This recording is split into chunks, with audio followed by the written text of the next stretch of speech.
Fascist বিতাড়িত হওয়ার পর আত্মপ্রকাশ করে গুপ্ত বাহিনী প্রশাসনের কাজে বাধা দিচ্ছে সুপ্ত ও স্বৈরাচারীর লোকজন। শরিকদের সঙ্গে বৈঠকে প্রধানমন্ত্রী রুখতে ঐক্যের ডাক। বিএনপি ও জামায়াতের সঙ্গে আলাদা জোটে থাকা দেওবন্দি ধারার দলগুলোকে এক করার উদ্যোগ হেফাজতের। জোটে ভাঙন নয়, ঐক্য গড়ার লক্ষ্য। প্রক্রিয়া নিয়ে চাওয়া হয়েছে লিখিত মতামত। 24-এর এই দিনে কারফিউরের মধ্যেই চলে ব্যাপক সংঘর্ষ। সরকারি চাকরিতে মেধার ভিত্তিতে 93% নিয়োগের রায় দেন সুপ্রিম কোর্ট। নাহিদ ইসলামকে পাওয়া যায় পূর্বাচলে। বৃষ্টির সময় দেখা গেছে সিটি কর্পোরেশনের যেই ভাঙাচোরা কাজটি শুরু করে, যতক্ষণ পর্যন্ত ইমপ্লিমেন্টেশন হবে না ততক্ষণ পর্যন্ত এরকম আমরা আশার বাণী শুনবো। প্রত্যেক বর্ষাতে আমরা গালাগালি করব। নতুন ড্রেন নির্মাণ সংস্কারে কোটি কোটি টাকা ব্যয়েও নেই সমাধান। সামান্য বৃষ্টিতেই ডুবে যায় ঢাকা খাল। পুনরুদ্ধার, পানি বেরোনোর পথ না হলে কমবে না জলাবদ্ধতা।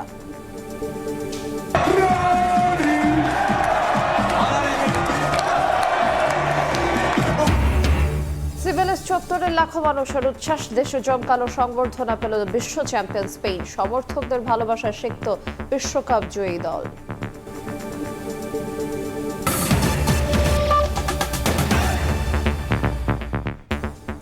দেখছিলেন শিরোনাম। সকালের সময় সঙ্গে আছি আইরিনা আয়াত। ফ্যাসিস্ট বিতাড়িত হওয়ার পর গুপ্ত বাহিনী আত্মপ্রকাশ করে জানিয়ে প্রধানমন্ত্রী বলেন, গুপ্ত ও স্বৈরাচারীর লোকজন প্রশাসনের বিভিন্ন কাজ বাধাগ্রস্ত করছে। প্রধানমন্ত্রীর সঙ্গে শরিক দলগুলোর শীর্ষ নেতাদের বৈঠকে এদেরকে রুখতে দেওয়ার ঐক্যের ডাক দেন প্রধানমন্ত্রী তারেক রহমান। পরে ব্রিফিংয়ে বিএনপি স্বাক্ষরিত জুলাই সনদ অক্ষরে অক্ষরে বাস্তবায়ন করবে বলে জানান মির্জা ফখরুল ইসলাম আলমগীর। সরকার গঠনের পর প্রথমবারের মতো শরিক দলগুলোর সঙ্গে মতবিনিময়ের আয়োজন ক্ষমতাসীনদের। দলগুলোর শীর্ষ নেতাদের সঙ্গে আলোচনা করতে সন্ধ্যায় রাষ্ট্রীয় অতিথি ভবন যমুনায় আসেন প্রধানমন্ত্রী তারেক রহমান। উপস্থিত নেতাদের সঙ্গে লম্বা সময় ধরে চলে সৌজন্য সাক্ষাৎ। যমুনায় আলোচনা হয় প্রায় 2 ঘন্টা ধরে। এ সময় দেশ পরিচালনা সহ রাজনৈতিক বিভিন্ন বিষয়ে মতবিনিময় করেন বিএনপি চেয়ারম্যান। উপস্থিত ছিলেন দলের জ্যেষ্ঠ নেতারাও। কয়েকদিন আগে আমার সাথে অন্তর্বর্তীকালীন সরকারের একজন উপদেষ্টা সাক্ষাৎ হয়েছিল। কথা প্রসঙ্গে উনি বলছিলেন যে উনারা যে 18 মাসের মতন দেশ পরিচালনা করেছেন, এই 18 মাস উনারা দেখেছেন যে কত অসহায়ের মতন উনারা ছিলেন। সরকারের 60% উপরে সেই গুপ্ত বাহিনীর ইনফ্লুয়েন্স ছিল। আমরা শুরু করেছি কাজগুলো, আস্তে আস্তে রোল করছে কাজগুলো আমাদের, কিন্তু আমরা কাঙ্ক্ষিত স্পিড যেটি আমাদের হওয়া উচিত ছিল সেটি পাচ্ছি না। কেন?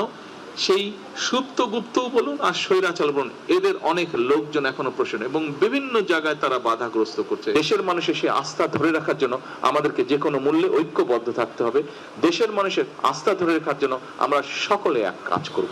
বৈঠক শেষে সাংবাদিকদের ব্রিফিং করেন বিএনপি মহাসচিব। জানান, স্বাক্ষরিত জুলাই সনদের পূর্ণ বাস্তবায়ন চান তারাও। প্রশ্নের জবাবে তিনি বলেন, শরিকদের সঙ্গে আলোচনা করেই স্থানীয় সরকার নির্বাচনের সিদ্ধান্ত নেওয়া হবে।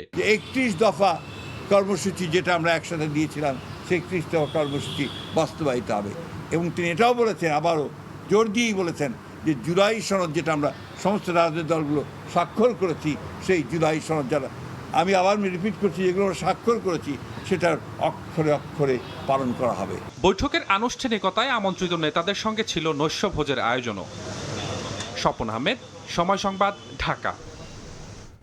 জাতীয় নির্বাচনে বিএনপি ও জামায়াতের সঙ্গে আলাদা জোটে থাকা দেশের দেওবন্দি ধারার রাজনৈতিক দলগুলোকে এক করার উদ্যোগ নিয়েছে হেফাজতে ইসলাম। এই ঐক্য কি প্রক্রিয়ায় হবে সে বিষয়ে দলগুলোর কাছে লিখিত মতামত চেয়েছেন সংগঠনটির আমির মহিবুল্লাহ বাবু নগরী। এরপর থেকেই রাজনৈতিক মহলে প্রশ্ন উঠেছে, তবে কি বিচ্ছিন্ন হচ্ছে জামায়াত নেতৃত্বাধীন 11 দলীয় ঐক্য? বিস্তারিত জানবো শফিক মনসুর প্রতিবেদনে। সবশেষ জাতীয় নির্বাচনে বিএনপি ও জামায়াত নেতৃত্বাধীন বলয়ে প্রবেশ করে দেশের দেওবন্দি ধারার অধিকাংশ রাজনৈতিক দল। এর বাইরে ইসলামী আন্দোলন বাংলাদেশ এবং খেলাফত আন্দোলন এককভাবে নির্বাচনে অংশ নেয়। তবে নির্বাচনকালে 2 জোটের বিভাজন কখনো কখনো উস্কে দেয় রাজনৈতিক বিতর্ক। নেতাকর্মীদের বাহাস থামাতে হেফাজত ইসলামের কেন্দ্রীয় নেতাদের হতে হয় গলদঘর্ম। এমন রাজনৈতিক বিভেদের মধ্যেই ওঠে হেফাজত ইসলামের ভাঙনের গুঞ্জন। একাধিক বৈঠক বিবৃতির পর গেল বৃহস্পতিবার দেওবন্দি ধারার 7টি রাজনৈতিক দলের শীর্ষ নেতাদের সঙ্গে চট্টগ্রামের রুদ্ধদ্বার বৈঠকে বসেন হেফাজত নেতারা। সাংগঠনিক ওই বৈঠকে প্রথমবারের মতো ডাক পায় ইসলামী আন্দোলন বাংলাদেশ। তারা দেওবন্দি এই ধারাটাকে এ বিষয়ে সময় সংবাদের মুখোমুখি হন বৈঠকে উপস্থিত 3 নেতা।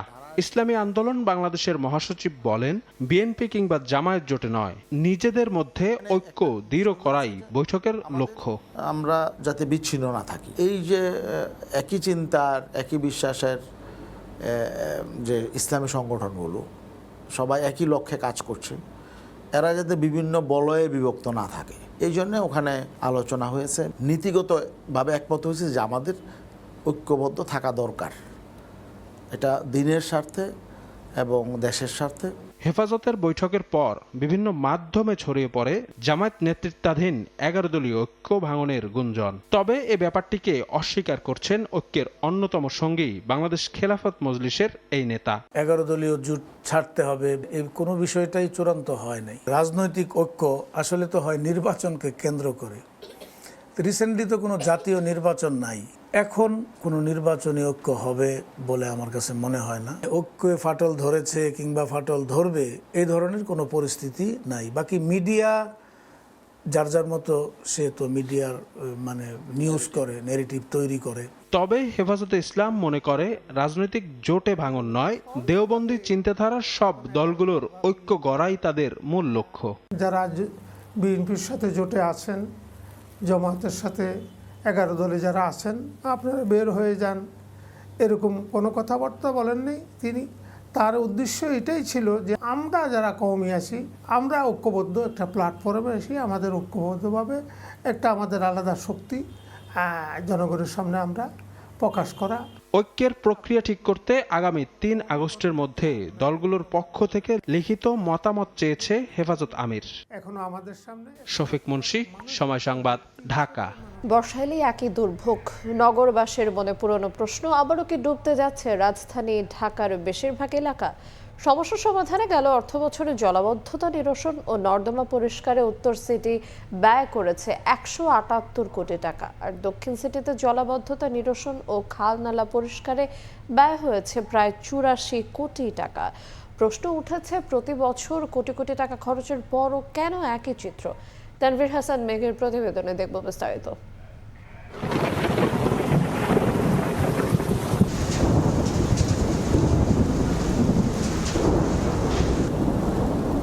যে শহর একসময় পানিকেই পথ দেখাতো, সেই শহর এখন সামান্য বৃষ্টিতেই পথহারা। বলছি বুড়িগঙ্গার তীরে গড়ে ওঠা রাজধানীর ঢাকার নিয়তির কথা।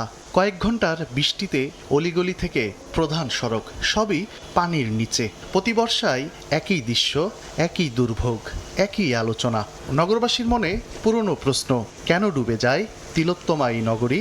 গবেষণার তথ্য বলছে, দীর্ঘ জলজট, জলাবদ্ধতার কারণ শুধু বৃষ্টির পানি নয়, বরং পানি বেরিয়ে যাওয়ার পথে নানা বাধা বিপত্তি। ড্রেন, খাল, জলাধার হয়ে যে পানি মেশার কথা ঢাকার আশেপাশের নদীতে, সেখানে এখন নেই প্রবাহ। প্রশ্ন উঠেছে, প্রতি বছর কোটি কোটি টাকার খরচের পরও কেন একই চিত্র?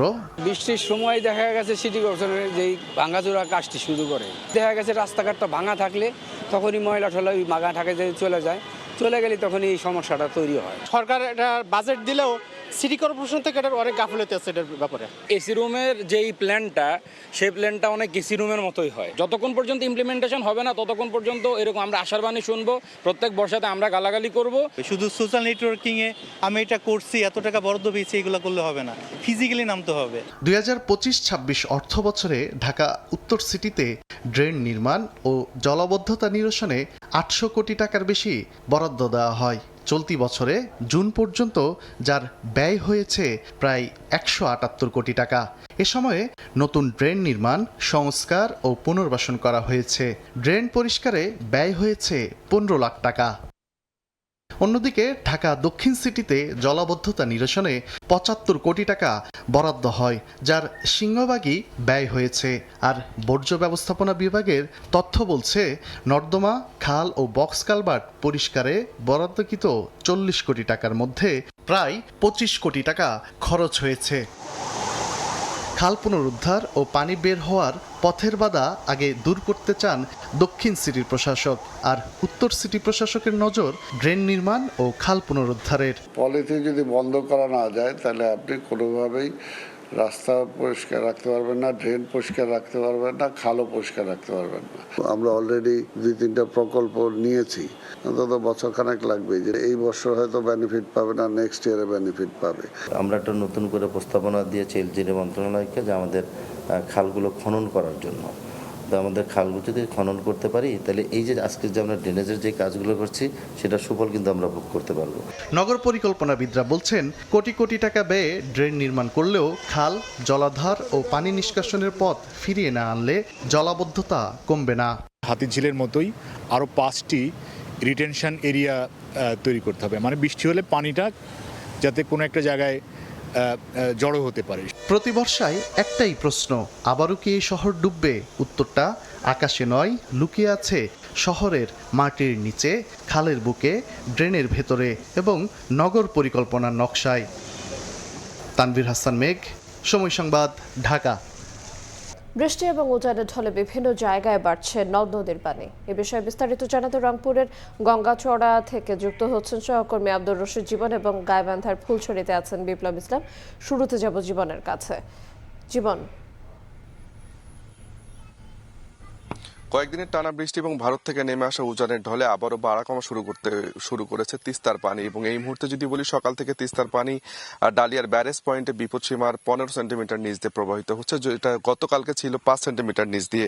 এবং বলে রাখি, তিস্তার এই যে পানির যে স্রোত, এই স্রোত কিন্তু একেবারে ব্যাপক স্রোত চলছে। অর্থাৎ উজানে যখন আসলে পানি কমে তখন কিন্তু ভাটির দিকে পানি আসলে বাড়তে থাকে। এবং তিস্তার এই যে বন্যা, এটি কিন্তু চলতি বছরের 3য় দফায় বন্যা বলা চলে। এবং এই যে তিস্তার এই বন্যার ফলে 3য় দফায় কিন্তু ভাঙ্গন, আতঙ্ক এবং বন্যার আশঙ্কায় কিন্তু দিন পার করছে তিস্তা পাড়ের লাখো মানুষ। এবং বলে রাখি, তিস্তা যেহেতু বলা হয় যে ফ্লাড ফ্লাশ নদী, আসলে এখানে আসলে বন্যা চিরস্থায়ী হয় না বা দীর্ঘস্থায়ী হয় না। এই বন্যা রাতে আসলে সকালবেলায় আসলে পানি অনেকটা নেমে যায়, কিন্তু তারপরও পানি নেমে যাওয়ার পরও যে এই নদী তীরবর্তী এলাকার যে ক্ষতগুলো, সেই ক্ষতগুলো কিন্তু আমরা কিন্তু দেখতে পাই। এবং তিস্তা তীরবর্তী যারা রয়েছেন তারা কিন্তু বলছেন যে চলতি বছরের এবার 3য় দফায় পানি বাড়ছে এবং এই পানি বৃদ্ধির কারণে বর্তমানে যে ফসলগুলো রয়েছে, বিশেষ করে পাট সহ বাদাম রয়েছে, এই ফসলগুলো কিন্তু তিস্তার যে চরাঞ্চলগুলো রয়েছে সেগুলো কিন্তু তলিয়ে গেছে। সেইগুলো যদি পানি যদি দীর্ঘস্থায়ী হয়, অর্থাৎ পানি যদি বেঁধে থাকে, তাহলে কিন্তু সেই ফসলগুলো কিন্তু নষ্ট হওয়ার আশঙ্কা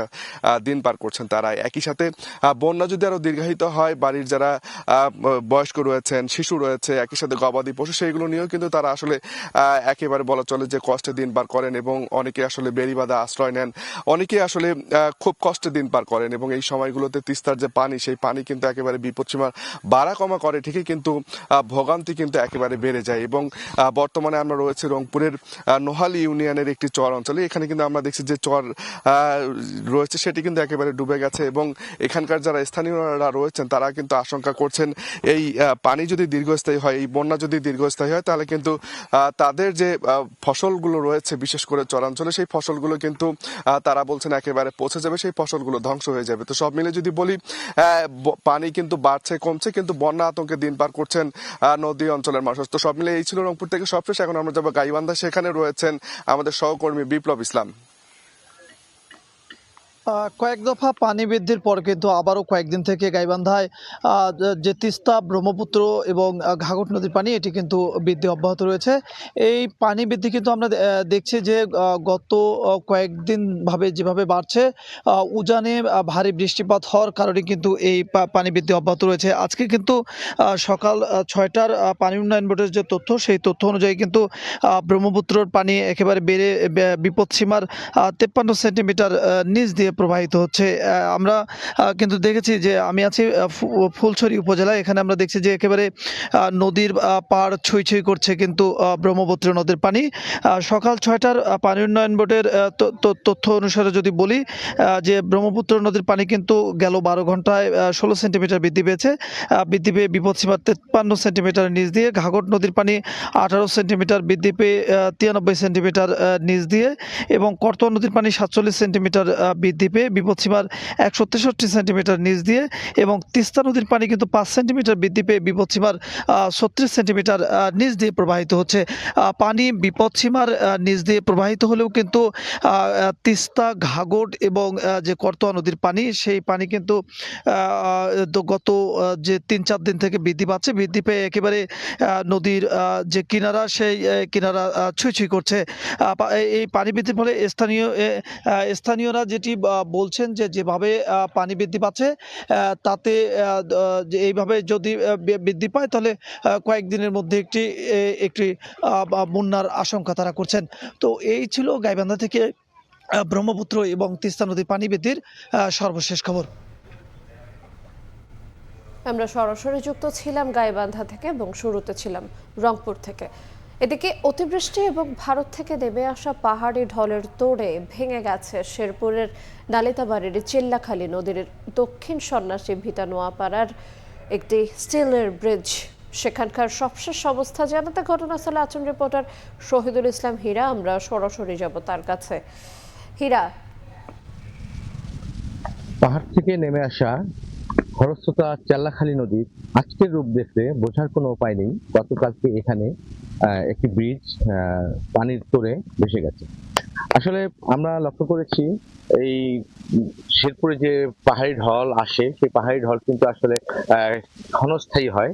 একবারে পানি চলে আসে, প্রচুর পরিমাণে পানি আসে, সেই প্রচুর পরিমাণে পানি এসে কিন্তু আসলে সবকিছু ভাসিয়ে নিয়ে যায়। কিছুক্ষণের মধ্যে আবার হয়তো কয়েক ঘন্টার মধ্যে পানিগুলো চলে যায়। তো আমরা জানতে পেরেছি এই ব্রিজটি 2020 সালে নির্মিত হয়েছিল। 150 ফুট, প্রায় 150 ফিট দৈর্ঘ্যের এই ব্রিজটি। তারপর থেকে কিন্তু আসলে এই দুই পারে, নদীর দুই পারে কিন্তু লোকজন আসলে যাতায়াত ছিল।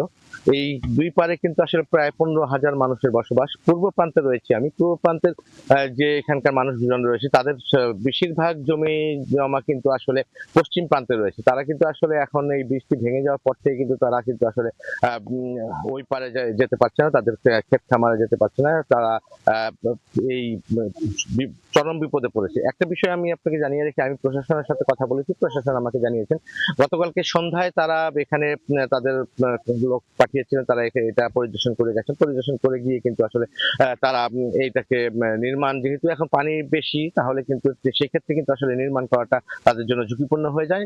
তবে প্রশাসন আমাকে জানিয়েছেন এখান থেকে দুই প্রান্তের যাতায়াতকে সহজ করার জন্য কিন্তু এখানে একটি ডিঙি নৌকার ব্যবস্থা করে দিবেন বলে আমাকে প্রশাসনের লোকজন জানিয়েছেন। তো আমি আপনাকে একটি বিষয় জানিয়ে রাখি, নদীর পশ্চিম প্রান্তে কিন্তু 7-8টি গ্রাম রয়েছে, নদীর পূর্ব প্রান্তে কিন্তু আসলে আরো 2-3টি গ্রাম রয়েছে। এখানে কিন্তু সব মিলে প্রায় 15,000 মানুষের বসবাস। এই নদীর ওই দুই প্রান্তের মানুষ কিন্তু আসলে স্কুল এবং মাদ্রাসা যাতায়াত করে। তো এই শেরপুরে ব্রিজের যে পাহাড়ি তোড়ে যে ব্রিজ ধসে পড়েছে, সেই এ নিয়ে আমার কাছে এই ছিল সর্বশেষ তথ্য। সরাসরি যুক্ত ছিলাম শেরপুর থেকে। সকালের সময় আরো থাকছে।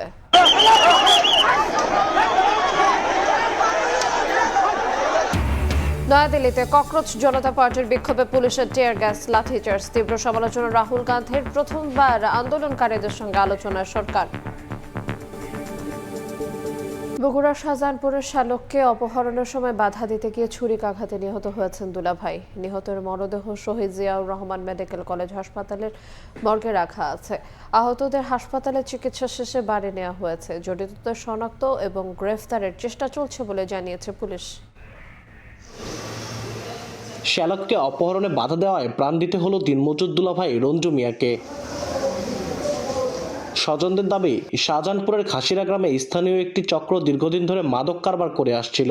খোরশেদ তাদের নিষেধ করায় চক্রের সদস্যরা ক্ষুব্ধ হয়। এর জেরে সোমবার রাতে সিএনজি চালিত অটোরিকশায় করে আসা 8 থেকে 10 জন দুর্বৃত্ত ধারালো অস্ত্রের মুখে খোরশেদকে ছুরিকাঘাত ও অপহরণের চেষ্টা করে। তার চিৎকার শুনে দুলাভাই রঞ্জু মিয়া ও ছেলে জোবাইর এগিয়ে গিয়ে বাধা দিলে দুর্বৃত্তরা তাদের উপর এলোপাতাড়ি ছুরিকাঘাত করে পালিয়ে যায়। পরে স্থানীয়রা 3 জনকে উদ্ধার করে শহীদ জিয়াউর রহমান মেডিকেল কলেজ হাসপাতালে নিয়ে গেলে কর্তব্যরত চিকিৎসক রঞ্জু মিয়াকে মৃত ঘোষণা করেন। সজলপুরকে তো মাদক বেশি ছিল, তো আমি মানা করি, মাদক বেচতে পারা সবাই মানা করে, সেটা শোনে না। কিন্তু এই চ্যাংরা ফ্যাংরা আসে, আজকের চ্যাংরা ফ্যাংরা যারা এই ঘটনা ঘটাচ্ছে, ওগুলো আবার হাত করছে যে আমাকে মানা করলো কেমন। যারে যা পাচ্ছে যেভাবে পাচ্ছে ওইভাবে মারছে, আমার আব্বু করতে চাকুমারি মেরে ফেলে দিচ্ছে একেবারে। দৃষ্টান্তমূলক শাস্তি চাচ্ছি যারা এই ঘটনার সাথে জড়িত। পুলিশ বলছে জড়িতদের শনাক্ত গ্রেপ্তারের চেষ্টা চলছে। ছুরিকাঘাতে একজন ব্যক্তি নিহত হয় এবং অপর দুজন ব্যক্তি মেডিকেলে চিকিৎসাধীন অবস্থায় আছে। আমরা ঊর্ধ্বতন কর্তৃপক্ষের নির্দেশে মামলা তদন্তাধীন আছে এবং আমরা আসামি গ্রেপ্তারের সর্বোচ্চ চেষ্টা করছি। নিহত রঞ্জু মিয়া গৃহ নির্মাণ শ্রমিক ছিলেন। আব্দুল আওয়াল, সময় সংবাদ, বগুড়া। মোবাইল ফোনের সামাজিক যোগাযোগ মাধ্যম মানুষের জীবনকে যেমন সহজ করেছে তেমনি খুলে দিয়েছে অপরাধের নিত্য দুয়ার। ফেসবুক প্রেমের ফাঁদ, ব্ল্যাকমেইল, ভুয়া চাকরি ও ভিসা প্রলোভনের প্রতারণার ঘটনা বাড়ছে। গত 2 মাসে শুধু রংপুর বিভাগে এমন মামলার সংখ্যা শতাধিক। বিশ্লেষকদের মতে সাইবার অপরাধ রোধে কঠোর আইনের প্রয়োগের পাশাপাশি সামাজিক সচেতনতা বাড়ানোর বিকল্প নেই। আরও জানাচ্ছেন নাজমুল ইসলাম নিশাত, ক্যামেরায় ছিলেন শাকিল মাহমুদ। একটি ফ্রেন্ড রিকোয়েস্ট, কয়েকদিনের কথোপকথন, তারপর গড়ে ওঠা বিশ্বাসের সম্পর্ক। সেই বিশ্বাসকে পুঁজি করেই প্রতারক চক্র সংগ্রহ করে ব্যক্তিগত ছবি। এরপর শুরু হয় ব্ল্যাকমেল। সম্মানহানির ভয় দেখিয়ে আদায় করা হয় 14 লাখের বেশি টাকা। এমনকি ব্যক্তিগত ছবি ছড়িয়ে দেওয়া হয় বিভিন্ন গ্রুপে। পরে আইনের আশ্রয় নেন এই তরুণী। আবার টাকা দিতে হবে, তখন আমি দিতে না পারায় 3/6/2026 তারিখে হোয়াটসঅ্যাপ গ্রুপে 20 জনের মাঝে ছবি আর ভিডিও ছেড়ে দেয়। তখন গ্রামে যখন জানাজানি হয়, আমার মান সম্মান ক্ষুণ্ণ হয়। শুধু সম্পর্কের ফাঁদই নয়, সামাজিক যোগাযোগ মাধ্যমে ইউরোপ, কানাডা, অস্ট্রেলিয়ায় চাকরির লোভ দেখিয়ে প্রতিনিয়ত প্রতারণা করছে সংঘবদ্ধ চক্র। ভুয়া ওয়েবসাইট, নকল অফিস এবং জাল কাগজপত্র ব্যবহার করে তারা হাতিয়ে নিচ্ছে লাখ লাখ টাকা। বগুড়ার এই 2 বাসিন্দা জানালেন, গত 1 বছরে এমন একটি চক্র তাদের কাছ থেকে হাতিয়ে নিয়েছে 31 লাখ টাকা। দেয়া হয়েছে কানাডার নকল ভিসা, ওয়ার্ক পারমিট সহ নানা কাগজ। 1 থেকে 1.5 মাসের মধ্যে আপনি কানাডা নিয়ে যাবো, আপনি 4-5 লাখ টাকা কামাই করেন মাসে, এই কথা বলছে। স্যার আরও অনেক কিছু বলছে, তা আমি আর ওইগুলো কথা শোনা যায়, কোরআনের কথা কইছে, তখন আমি বিশ্বাস করে টাকা দিই। পাসওয়ার্ড গোপন করা আছে, এখন বলা যাবে না। আপনার ওটা যখন আপনার টিকিট দেওয়া হবে তখন আপনার মনে করেন যে ওই ওপেন করে দেওয়া হবে। নীলফামারী, রংপুর ও গাইবান্ধার বেশ কয়েকটি চক্র এখন সক্রিয়। গেল 1 মাসে পুলিশের জালে ধরা পড়েছে অনেকেই। আইনশৃঙ্খলা বাহিনী বলছে সাইবার অপরাধ নিয়ন্ত্রণে তারা কাজ করছেন। এই পেজের মাধ্যমে তারা অনেক বড় একটা গ্রুপ খুলে এবং বিভিন্ন সদস্যদেরকে এরা ইনভাইটেশন দেয়, এখানে যুক্ত করে এবং প্ল্যাটফর্মের মাধ্যমে ওরা যুক্ত করে বিভিন্ন ধরনের যে অসৎ উপায়ে এই প্রলোভনটা দেখায়। নাগরিক সমাজের প্রতিনিধিরা বলছেন, শিক্ষা প্রতিষ্ঠান থেকে কর্মক্ষেত্র সবখানেই ডিজিটাল নিরাপত্তা সম্পর্কে সচেতনতা বাড়াতে হবে। একই সঙ্গে সাইবার অপরাধের দ্রুত তদন্ত, বিচার এবং কঠোর শাস্তি নিশ্চিত করতে হবে। পরিবার থেকে শিক্ষা প্রতিষ্ঠান, সেখান থেকে রাষ্ট্র সমন্বয়ভাবে আমাদেরকে একটা সচেতনামূলক প্রোগ্রামে যেতে হবে। সাইবার বিশেষজ্ঞদের মতে এআই ব্যবহার করে নতুন নতুন প্রতারণার ফাঁদ তৈরি করছে প্রতারক চক্র। তাই আইনের প্রয়োগের পাশাপাশি সামাজিক সচেতনতা বাড়ানোর বিকল্প নেই। নাজমুল ইসলাম নিশাত, সময় সংবাদ। ডলারের দাম বাড়ছে, ফলে বাড়তে পারে পণ্যের মূল্য।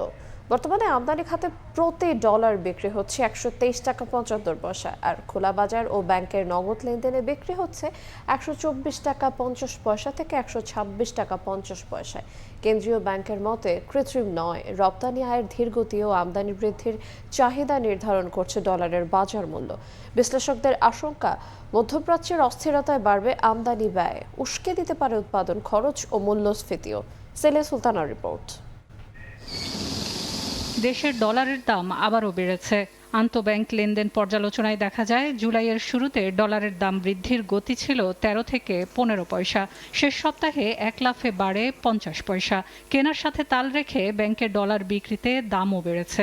গত 1 সপ্তাহে আমদানি খাতে 123 টাকা 75 পয়সা ডলার বিক্রি হয়েছে 123 টাকা 90 পয়সায়। এছাড়া খোলা বাজারে ও ব্যাংকগুলোর নগদ লেনদেনে ডলার 124 টাকা 50 পয়সা থেকে 126 টাকা 50 পয়সায় বিক্রি হচ্ছে। রপ্তানি আয়ের গতি এবং আমদানি কার্যক্রম বৃদ্ধি পাওয়ায় ডলারের চাহিদা বাড়ার কারণে মূলত এই দাম বৃদ্ধি পাচ্ছে বলে জানায় কেন্দ্রীয় ব্যাংক। বাংলাদেশ ব্যাংক এক্সচেঞ্জ রেটের উপর কোনো প্রকার হস্তক্ষেপ করে না। এই দর নির্ধারিত হয় চাহিদা এবং যোগানের প্রেক্ষিতে, অর্থাৎ মার্কেট ডিসাইড করে এক্সচেঞ্জ রেট বা ডলারের মূল্য কত হবে। যদি অভিযোগ ওঠে কোনো ব্যাংক কোনো কারসাজি করছে, আমাদের যে বৈদেশিক মুদ্রা পরিদর্শন বিভাগ আছে, তারা বিষয়টা পরিদর্শন করবে। তবে ডলারের এই বৃদ্ধি শুধুমাত্র আইএমএফ এর পরামর্শে নয়, বরং মধ্যপ্রাচ্যের অস্থিরতাকেও দায়ী করেছেন বিশ্লেষকরা। তাদের মতে আমদানিতে উচ্চ মূল্যে ডলারের ব্যয় আবারও পণ্যের মূল্যে উল্লম্ফন দেখাবে সাধারণ মানুষকে। বাড়বে উৎপাদন খরচ, বাড়বে মূল্যস্ফীতি। আমাদের খাদ্যপণ্য থেকে শুরু করে মেশিনারি সবই তো আমরা আমদানি করে থাকি। তার মানে কি দাম বেড়ে যেতে পারে? হ্যাঁ, এগুলো সবকিছুরই দাম কিছুটা বাড়বে। আমাদের কাছে মনে হয় কি যে 15 পয়সা, 20 পয়সা, 30 পয়সা যদি বেশি হয় তাহলে এটা বোধ কোনো বড় সমস্যা নেই, কিন্তু যখন হাজার হাজার কোটি টাকার লেনদেন হয় তখন কিন্তু এইটাই একটা বড় ইন্ডিকেটর। ডলারের এই ঊর্ধ্বগতি কতদিন স্থায়ী হয় এবং এর প্রভাব বাজারে কতটা পড়ে সেদিকেই নজর বিনিয়োগকারী ও সাধারণ মানুষের। সেলিয়া সুলতানা, সময় সংবাদ, ঢাকা। বিদ্যুৎ বিল নিয়ে চরম ভোগান্তির পাশাপাশি অতিরিক্ত অর্থ ব্যয়ে অনেকটাই নাজেহাল ঠাকুরগাঁওয়ের নেসকোর গ্রাহকরা। তাদের অভিযোগ, মিটারের রিডিং না দেখে বিল করার কারণে বাড়তি ইউনিটের বোঝা টানতে হচ্ছে তাদের। অভিযোগ স্বীকার করে ব্যবস্থা নেওয়ার আশ্বাস কর্তৃপক্ষের। রুবেল ইসলামের ছবিতে জিয়াউর রহমান বকুলের রিপোর্ট। বিদ্যুৎ বিক্রয় ও বিতরণ বিভাগ নেসকোর দেয়া সংযোগে ঠাকুরগাঁয়ের বেশিরভাগ গ্রাহক গুনছেন অতিরিক্ত অর্থ। বিদ্যুৎ বিলের সঙ্গে অতিরিক্ত ভ্যাট ও ডিমান্ড চার্জ পরিশোধ করতে হয় গ্রাহককে। এরপরেও ইউনিট প্রতি গুনতে হচ্ছে অতিরিক্ত অর্থ। গ্রাহকদের অভিযোগ, মিটারে ইউনিটের সংখ্যা কম থাকলেও মিটার না দেখে কয়েক গুণ বাড়িয়ে ভুতুরে বিদ্যুৎ বিলের কাগজ ধরিয়ে দেয় কর্তৃপক্ষ। এতে প্রতিনিয়ত অতিরিক্ত অর্থ ব্যয়ের পাশাপাশি নানাভাবে হয়রানির শিকার হতে হচ্ছে তাদের। তারা একটা আনুমানিক বিল করতেছে, কোনো মাসে হয়তো বিল আসছে, ওইটার উপরে আনুমানিক একটা বিল করে দিয়ে চলে যাচ্ছে। আসে মিটারও তারা অনেক সময় ঠিক মতো দেখে না। বিদ্যুৎ অফিসে গেলে তাদেরকে কমপ্লেন করতে গেলে অফিসে গিয়ে যদি সরাসরি কথা বলা যায়, এগুলো নিয়ে তারা অতটা কর্ণপাত দেয় না। তারা কোনো এটার প্রতি কোনো গুরুত্বই দেয় না, সবাই ব্যস্ততা দেখায়। বিলগুলো সঠিকভাবে মিটারগুলো চেক করে না প্রতি মাসে, এইভাবেই বিল করে যাচ্ছে। এরা ব্যবহার 100 করি, গরমের সময় দেখা যাচ্ছে যে 200 মিটার করে ধাপে ফেলে উচ্চ রেটে তা আমাদের গ্রাহকদের সেই বিল পরিশোধ করতে হয়। রিডিংটা ঠিক করে দেখে কত ইউনিট হয়েছে, এটা সঠিকভাবে নিয়ে গেলে আমাদের জন্য ভালো হয়, তাহলে আমাদের পারফেক্ট বিলটা আসবে। অভিযোগ স্বীকার করে ব্যবস্থা নেওয়ার গতানুগতিক আশ্বাস কর্তৃপক্ষের। আমরা এলাকায় রিকভার করার চেষ্টা করতেছি, আমার আন্তরিকতা আছে, যারা আসতেছে আমি ওটা সলভ করে দিচ্ছি। প্রতি 1000-500 জনের একটু সমস্যা হবে, আমি কারেকশন করে দিই। নেসকোর তথ্য মতে প্রতিষ্ঠানটির আওতায় পৌর এলাকা সহ সদর উপজেলার 5টি ইউনিয়নে বিদ্যুৎ সরবরাহ করা হচ্ছে, যার মোট গ্রাহক সংখ্যা প্রায় 47,000। এর বিপরীতে মিটার রিডার রয়েছেন 29 জন। জিয়াউর রহমান বকুল, সময় সংবাদ, ঠাকুরগাঁও। রংপুর সিটি কর্পোরেশনের বেশিরভাগ সড়ক যেন এখন মরণ ফাঁদ। কোথাও রাস্তা ভাঙা, আবার কোথাও খোঁড়াখুঁড়ির পর দীর্ঘদিন পড়ে আছে। সংস্কার কাজে ধীরগতি ও মাঝপথে কাজ বন্ধ থাকায় প্রতিদিনই দুর্ভোগে পড়ছেন নগরবাসী।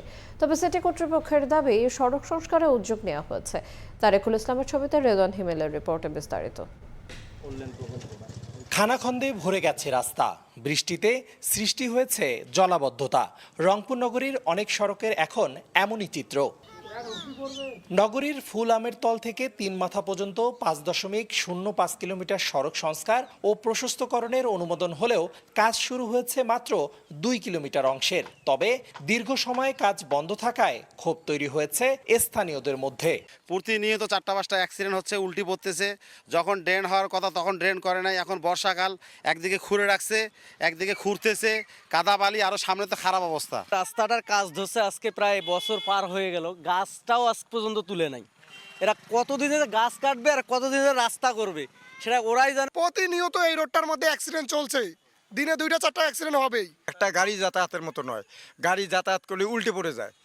মানে পরিস্থিতি খুবই খারাপ, এই রাস্তার বেহাল অবস্থা। ড্রেন করে থুয়ে দিচ্ছে, মানুষ সাইকেল টাইকেল নিয়ে উল্টি পড়ে, না কেউ দেখে না। অন্যদিকে দীর্ঘ সময় পড়ে থাকা জাহাজ কোম্পানি মোড় থেকে 7 মাথা পর্যন্ত 3.79 কিলোমিটার সড়ক ও 600 মিটার ড্রেন নির্মাণ কাজের সম্প্রতি উদ্বোধন করেছেন সিটির প্রশাসক। এই সড়কটি সংস্কারে অনেক দিন থেকেই আন্দোলন করে আসছিল নগরবাসী। দ্রুততার সাথেই এই কাজটি সম্পূর্ণ হবে এবং অচিরেই আমাদের এই রোড দিয়ে যে সকল নাগরিক চলাচল করেন তাদের সেই নাগরিক দুর্ভোগটি লাঘব হবে। সিটি কর্তৃপক্ষ বলছে বরাদ্দ অনুযায়ী বিভিন্ন সড়ক সংস্কারের উদ্যোগ নেওয়া হয়েছে। আসলে প্রাথমিক প্রজেক্ট করতেই আমাদের প্রায় 3-4 মাস চলে গেছে।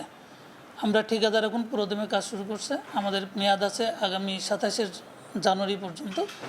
আমরা আশা করতেছি 27 জানুয়ারির মধ্যে আমরা কাজটা শেষ করতে পারবো। সিটি কর্পোরেশনের তথ্য মতে 2025 সালের মার্চে প্রায় 22,67,00,000 টাকা ব্যয়ে রংপুর মহানগরের বিভিন্ন সড়ক ও ড্রেন প্রশস্তকরণ এবং নির্মাণ প্রকল্পের কাজ শুরু হয়, যা শেষ হওয়ার কথা রয়েছে 2027 সালের জানুয়ারিতে। সিটি কর্পোরেশনের খানাখন্দে ভরা রাস্তাগুলো দ্রুত সংস্কার হলে তবেই দুর্ভোগ কমবে নগরবাসীর। কিন্তু প্রকল্পের কাজের ধীরগতির কারণে নির্ধারিত সময়ে কাজ শেষ হবে কিনা তা নিয়ে প্রশ্ন স্থানীয়দের। রেদওয়ান হিমেল, সময় সংবাদ, রংপুর। জানাবো দেশের বাইরের খবর। দাবি পূরণ না হওয়া পর্যন্ত আন্দোলন ও অনশন চালিয়ে যাওয়ার ঘোষণা দিয়েছে ভারতের ককরোচ জনতা পার্টি সিজেপি।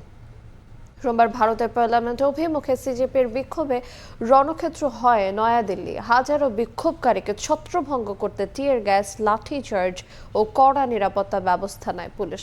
উত্তেজনার মধ্যেই প্রথমবার আন্দোলনকারীদের সঙ্গে আলোচনায় বসে কেন্দ্রীয় সরকার।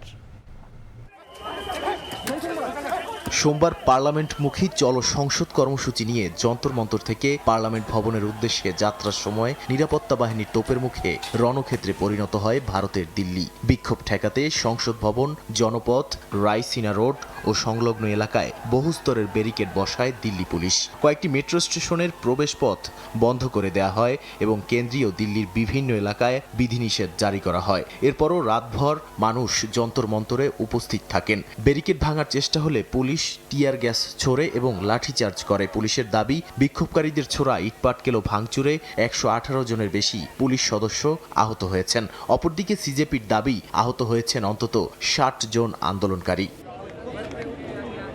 বিক্ষোভ চলাকালেই প্রথমবারের মতো সিজেপির প্রতিনিধিদের সঙ্গে বৈঠকে বসেন কেন্দ্রীয় স্বাস্থ্যমন্ত্রী ও রাজ্যসভার নেতা জেপি নাড্ডা। বৈঠকে 3 দফা দাবি তুলে ধরা হয়। শিক্ষামন্ত্রী ধর্মেন্দ্র প্রধানের পদত্যাগ বা অপসারণ, নিট পরীক্ষা কেন্দ্রে আত্মহত্যা করা শিক্ষার্থীদের পরিবারকে 1 কোটি রুপি ক্ষতিপূরণ এবং অনশনরত সোনাম ওয়াংচুককে অবিলম্বে মুক্তি। নাড্ডা বিষয়গুলো সরকারের উচ্চ পর্যায়ে আলোচনার আশ্বাস দিলেও কোনো লিখিত প্রতিশ্রুতি দেননি। এদিকে হাসপাতাল থেকে সোনাম ওয়াংচুক জানিয়েছেন, সরকার দায়িত্ব স্বীকার না করা বা সংসদে বিষয়টি আলোচনার নিশ্চয়তা না দেয়া পর্যন্ত তিনি অনশন চালিয়ে যাবেন। আন্দোলনের প্রতিষ্ঠাতা অভিজিৎ দীপকে নিজের অনশন শেষ করে পুনরায় আন্দোলনের নেতৃত্বে ফিরেছেন। বিক্ষোভে অংশ নিতে গিয়ে অসুস্থ হয়ে পড়েন বলিউড অভিনেত্রী শাবানা আজমি। পরে তিনি বলেন, শান্তিপূর্ণ প্রতিবাদ সংবিধান প্রদত্ত অধিকার এবং আন্দোলনকারীরা অহিংস পথেই দাবি আদায় করতে চান। এদিকে বিরোধী দলীয় নেতা রাহুল গান্ধী বলেছেন, শান্তিপূর্ণ বিক্ষোভ মৌলিক অধিকার এবং ক্ষমতা অপব্যবহারের জন্য সরকারকে একদিন জবাবদিহি করতেই হবে। আম আদমি পার্টির নেতা অরবিন্দ কেজরিওয়ালও শিক্ষার্থীদের উপর পুলিশি অভিযানের তীব্র সমালোচনা করেছেন। কেন্দ্রীয় সরকার বলছে, পরীক্ষা ব্যবস্থায় সংস্কার আনা হচ্ছে এবং আইনশৃঙ্খলা ভঙ্গের কোনো চেষ্টা মেনে নেওয়া হবে না। তবে সিজেপি স্পষ্ট জানিয়ে দিয়েছে, শিক্ষামন্ত্রীর পদত্যাগ সহ মূল দাবিগুলো পূরণ না হওয়া পর্যন্ত তারা রাজপথ ছাড়বে না। তাই সরকার ও আন্দোলনকারীদের মধ্যে শুরু হওয়া সংলাপ কোনো সমাধান বয়ে আনে নাকি আন্দোলন আরও বিস্তৃত হয়, সেদিকেই এখন নজর পুরো ভারতের। নাদিম মারজান, সময় সংবাদ। টানা 10ম রাতে ইরানে হামলা চালিয়েছে যুক্তরাষ্ট্র। পাল্টা ক্ষেপণাস্ত্র ও ড্রোন হামলা অব্যাহত রেখেছে তেহরান। এর মধ্যে ইরানের হামলায় কোনো মার্কিন সেনা নিহত হলে তার জবাব বহুগুণ শক্তি দিয়ে দেয়া হবে বলে হুঁশিয়ারি দিয়েছেন ডোনাল্ড ট্রাম্প। ইরানের প্রেসিডেন্ট মাসুদ পেজেশকিয়ান বলেছেন, দেশটি এখন যুক্তরাষ্ট্রের সঙ্গে পূর্ণ মাত্রার যুদ্ধে রয়েছে এবং এর বাস্তবতা মেনেই এগোতে হবে। যুদ্ধের উত্তাপের মধ্যেও কূটনৈতিক যোগাযোগ চালিয়ে যাওয়ার কথা বলছে দুই পক্ষ। টানা 10ম রাতেও ইরানের বিভিন্ন এলাকায় হামলা চালিয়েছে যুক্তরাষ্ট্র। সিরাজ, খোমেইন ও কেরমানে নতুন হামলার খবর দিয়েছে ইরানি কর্তৃপক্ষ। তাবরিজে এক ইরানি সামরিক কর্মকর্তা নিহত হওয়ার দাবি করেছে ফার্স নিউজ। একই সঙ্গে ইরানি বন্দরগুলোর উপর চাপ বাড়াতে একটি জাহাজ অচল এবং কয়েকটি বাণিজ্যিক জাহাজের গতিপথ পরিবর্তনের কথা জানিয়েছেন মার্কিন সেন্ট্রাল কমান্ড। ইরানও পাল্টা হামলা অব্যাহত রেখেছে। বাহরাইন, কুয়েত ও জর্ডানের দিকে ক্ষেপণাস্ত্র ও ড্রোন নিক্ষেপের ঘটনা ঘটেছে। জর্ডান 3টি ক্ষেপণাস্ত্র ভূপাতিত করার দাবি করেছে। বাহরাইনে একাধিকবার সাইরেন বাজানো হয়, আর কুয়েত জানায় তাদের আকাশ প্রতিরক্ষা ব্যবস্থা নতুন হামলা প্রতিহত করেছে। ইরানের বিপ্লবী গার্ড বাহিনী মার্কিন স্থাপনায় বড় ধরনের ক্ষয়ক্ষতির দাবি করেছে। এ অবস্থায় নতুন করে হুঁশিয়ারি দিয়েছেন মার্কিন প্রেসিডেন্ট ডোনাল্ড ট্রাম্প। বলেন, ইরানের হামলায় কোনো মার্কিন সেনা নিহত হলে তার জবাব বহুগুণ শক্তি দিয়ে দেয়া হবে। অন্যদিকে ইরানের প্রেসিডেন্ট বলেছেন, দেশটি এখন যুক্তরাষ্ট্রের সঙ্গে পূর্ণমাত্রার যুদ্ধে রয়েছে এবং এর বাস্তবতা মেনেই এগোতে হবে। তবে সামরিক সংঘাতের পাশাপাশি কূটনৈতিক তৎপরতাও পুরোপুরি থেমে নেই। ইরানের পররাষ্ট্র মন্ত্রণালয় জানিয়েছে, মধ্যস্থতাকারীদের মাধ্যমে যুক্তরাষ্ট্রের সঙ্গে বার্তা আদান প্রদান অব্যাহত রয়েছে। মার্কিন পররাষ্ট্রমন্ত্রী মার্কো রুবিও বলেছেন, বাস্তবসম্মত সমঝোতা হলে আলোচনার পথ এখনো খোলা রয়েছে, তবে যুদ্ধ থামাতে এখন পর্যন্ত কোনো অগ্রগতির ইঙ্গিত মেলেনি। নাদিম মারজান, সময় সংবাদ। দেখছেন সকালের সময়। জানাবো খেলার খবর। দেশের জমকালো সংবর্ধনা পেল বিশ্ব চ্যাম্পিয়ন স্পেন। সেপেলেস চত্বরে লাখ লাখ সমর্থকের ভালোবাসায় সিক্ত বিশ্বকাপ জয়ী দল। রাতে জনসমুদ্রে পরিণত হয় সেপেলেস চত্বর। বিশ্বকাপ জয়ী দলকে অভিনন্দন জানাতে জড়ো হন সব বয়সী মানুষ। মঞ্চে হাজির হয় চ্যাম্পিয়ন দল। রদ্রি, ইয়ামাল, তোরেসদের পেয়ে উচ্ছ্বাস প্রকাশ করেন স্প্যানিশরা। এর আগে স্থানীয় সময় বিকেলে চ্যাম্পিয়ন সদস্যরা দেখা করতে যান দেশটির রাজ পরিবারের সঙ্গে। সেখানে তাদেরকে গার্ড অব অনার দেন সমর্থকরা। পরে রাজা ষষ্ঠ ফিলিপ এবং তার পরিবারের সদস্যদের সঙ্গে আরেক দফা গ্রুপ ফটো তোলেন ফুটবলাররা। পুরো দলকে অভিনন্দন জানান তারা। মনক্লোয়া প্রাসাদ থেকে পরে ছাদ খোলা বাসে ট্রফি প্যারেডে অংশ নেন চ্যাম্পিয়নরা। লাখো সমর্থকদের ভিড় ঠেলে বিশ্ব চ্যাম্পিয়নদের নিয়ে যাওয়া হয় বিখ্যাত সেবেলেস স্কয়ারে।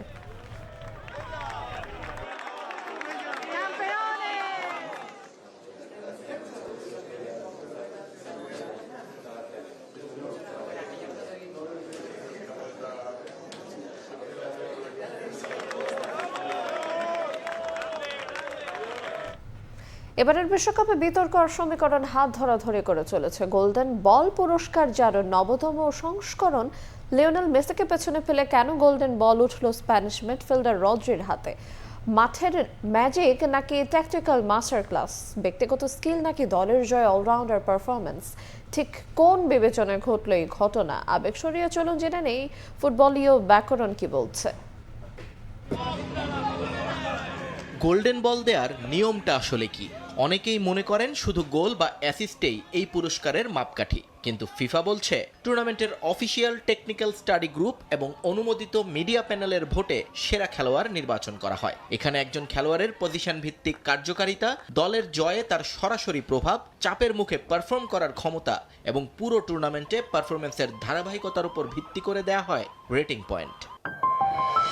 এবার আসা যাক রদ্রির ফুটবলীয় ব্যাখ্যায়। আধুনিক ফুটবলে রদ্রি হলেন একজন কমপ্লিট মিডফিল্ডার। এই টুর্নামেন্টে রদ্রির পাসিং অ্যাকুরেসি 90%-এর উপর। ডিফেন্সিভ থার্ড থেকে বল কেড়ে নিয়ে উইঙ্গার বা স্ট্রাইকারদের পায়ে বল যোগান দেয়া, বিপক্ষ দলের কাউন্টার অ্যাটাক মাঝমাঠেই ধ্বংস করে দেয়া এবং দলের খেলার গতি নিয়ন্ত্রণ করার ক্ষেত্রে রদ্রি ছিলেন অনন্য। ফুটবলীয় পরিভাষায় যাকে বলা হয় ডিকটেটিং দ্য গেম। রদ্রি শুধু নিজে খেলেননি, পুরো দলকে খেলিয়েছেন। তাহলে মেসি কেন পেলেন না? লিওনেল মেসি ফুটবল ইতিহাসের অন্যতম সেরা। এই টুর্নামেন্টেও হয়তো তার কিছু জাদুকরী মুহূর্ত ছিল, কিন্তু আধুনিক ফুটবলের ডেটা অ্যানালিটিক্স বলছে মেসির ওয়ার্ক রেট এবং অফ দ্য বল কন্ট্রিবিউশন রদ্রির চেয়ে বেশ কম ছিল। মেসি এখন এক বা দুটো জাদুকরী পাসে ম্যাচ জেতাতে পারেন, কিন্তু আধুনিক ফুটবল হাই প্রেসিং এবং 90 মিনিটের ধারাবাহিকতার উপর জোর দেয়। মেসি যেখানে নির্দিষ্ট কিছু মুহূর্তে আলো ছড়িয়েছেন, রদ্রি সেখানে টুর্নামেন্টের প্রথম ম্যাচ থেকে শেষ ম্যাচ পর্যন্ত প্রতি মিনিটে দলের রক্ষণ এবং আক্রমণে ভারসাম্য ধরে রেখেছেন। সহজ কথায়, মেসি যদি হন ফুটবলের কবিতা, রদ্রি তবে নিখুঁত গাণিতিক সমীকরণ। আর টুর্নামেন্টের টেকনিক্যাল কমিটি এবার কবিতার চেয়ে মাঠের কার্যকারিতা এবং ট্যাকটিক্যাল ধারাবাহিকতাকেই বেশি নম্বর দিয়েছে। আর ঠিক এই ফুটবলীয় কারণেই মেসির জনপ্রিয়তাকে ছাপিয়ে গোল্ডেন বলের ট্রফিটা উঠেছে রদ্রির হাতে।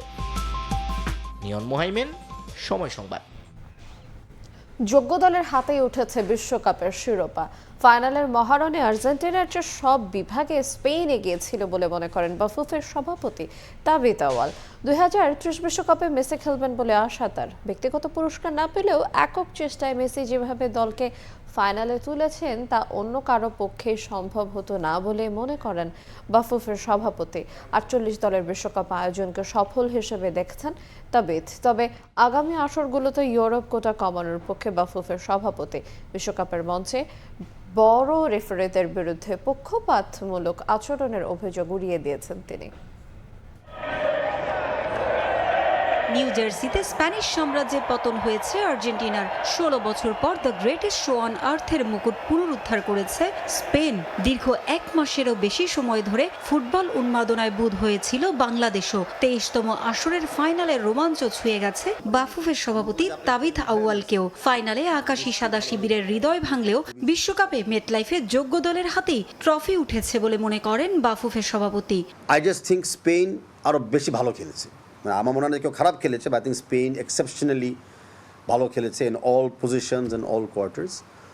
আর্জেন্টিনার সাইড থেকে আর্জেন্টিনার গোলকিপারটা মনে হয় সবচেয়ে বেশি বেটার পারফর্ম করেছিল। মহাকাব্য রচনা করতে পারেননি লিওনেল মেসি, তবে আর্জেন্টিনাকে ফাইনালে ওঠার পেছনে এককভাবে যে অবদান মেসি রেখেছেন তা অন্য সবকিছুর ঊর্ধ্বে বলে মনে করেন তিনি। রেকর্ড গড়ে 2030 বিশ্বকাপেও মেসির খেলার সম্ভাবনা দেখেন তাবিথ আউয়াল। অন্য প্লেয়াররা তো টিমটাকে টেনে ফাইনালে জানতে পারে না, but if you look at মেসির কিন্তু লাস্ট 3টা ম্যাচ মানে আর্জেন্টিনাকে কিন্তু শেষের দিকে ঘুরায় কিন্তু ফাইনালে নিয়ে আসছে। এখন আর কত একটা প্লেয়ার দায়িত্ব নিবে বা একটা জায়গায় তো ভাগ্য তো আবার সাথে দেয় না। এই বয়সে উচিত ছিল দেখা যে আর্জেন্টিনাতে অন্য আরেকটা মেসি বা অন্য আরেকটা বেটার প্লেয়ার দলের হাল ধরেছিল, বা সে যে 39 বছর বয়সে এখনও মানে main player of the team, এটা তো তার জন্য একটা বড় পাওয়া। তবে একাধিক ম্যাচে প্রশ্নবিদ্ধ ছিল রেফারির সিদ্ধান্ত। তবে বিশ্বকাপের মঞ্চে রেফারিদের পক্ষপাতিত্বের সুযোগ নেই বলে মনে করেন তাবিথ। 48 দলের বিশ্বকাপের সফল আয়োজনে মুগ্ধ হলেও ভবিষ্যতে ইউরোপের কোটা কমানোর পক্ষে বাফুফের সভাপতি। কিছু প্লেয়ার থাকে যারা কিন্তু একটু এক্সেপশনাল। ন্যাচুরালি মেসি এদের মতো প্লেয়ারদের উপরে যখন কোনো অ্যাটাক আসে, ফাউল আসে, রেফারিরা হয়তো আর একটু প্রোটেক্টিভ মেজার্স নেয়। এটা বায়াস বলা ঠিক হবে না, বাট এটা হয়তো স্ট্রেচিং দ্য লিমিট। আমি কিন্তু ইউরোপিয়ান কোটা বাড়ানোর একটু বিপক্ষে, কারণ আপনি দেখবেন যে 40 টিমস হওয়াতে 16টা ইউরোপের দেশ আসছে, 12টা গ্রুপ, তার মানে কিন্তু 12টা ইউরোপিয়ান দল চান্স পায় স্ট্রেট গ্রুপ চ্যাম্পিয়ন হইতে। অ্যান্ড এবার কিন্তু আপনি দেখছেন 10টা ইউরোপিয়ান টিম কিন্তু নেক্সট রাউন্ডে উঠে গিয়েছিল। সো এখানে আমি মনে করি যদি একটু কোটা ইউরোপটা কমায় অন্য কন্টিনেন্টের করে যদি বাড়ানো যেত তাহলে একটু বেটার হতো। ইউরোপ কোটা কমে এলে অন্য দলগুলোর জন্য বিশ্বকাপের পরের রাউন্ডে জায়গা করে নেওয়া সহজ হবে বলে মনে করেন বাফুফের সভাপতি। আমার মনে হয়েছিল হয়তো জিততে পারবে না। পারভিন আক্তার, সময় সংবাদ, ঢাকা। অনেক কিছু তো হতে পারে। সকালের সময় পর্যায়ে শীর্ষ সংবাদগুলো জানিয়ে দেব আরেকবার। ফ্যাসিস্ট বিতাড়িত হওয়ার পর আত্মপ্রকাশ করে গুপ্ত বাহিনী। প্রশাসনের কাজে বাধা দিচ্ছে সুপ্ত ও স্বৈরাচারীর লোকজন। শরিকদের সঙ্গে বৈঠকে প্রধানমন্ত্রী রুখতে ঐক্যের ডাক। বিএনপি ও জামায়াতের সঙ্গে আলাদা জোটে থাকা দেওবন্দি ধারার দলগুলোকে এক করার উদ্যোগ হেফাজতের। জোটে ভাঙন নয়, ঐক্য গড়ার লক্ষ্য। প্রক্রিয়া নিয়ে চাওয়া হয়েছে লিখিত মতামত।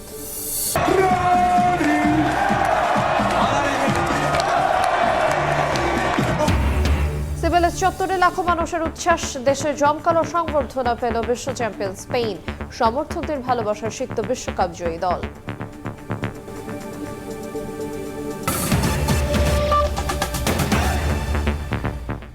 এই ছিল সকালের সময়। এরপর আন্তর্জাতিক সময় নিয়ে সঙ্গে থাকবেন সহকর্মী মেজবাউল আলিফ।